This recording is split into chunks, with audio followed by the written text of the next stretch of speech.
We are attaching a sink. This is the direction it gives us.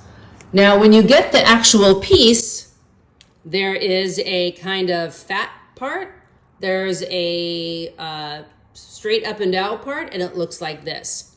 Now, what you have to do, it does not say here, but you have to use a hammer and get the little fat piece inside, because there's a little tiny lip that will attach to the little opening right there.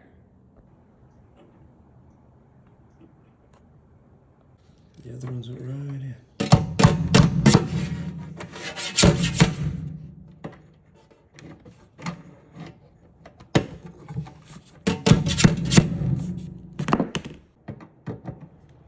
And make sure it's over the lip on this side. And then the screw keeps it tightened. So the main thing the directions does not tell you is that you have to hammer the plastic into the hole area.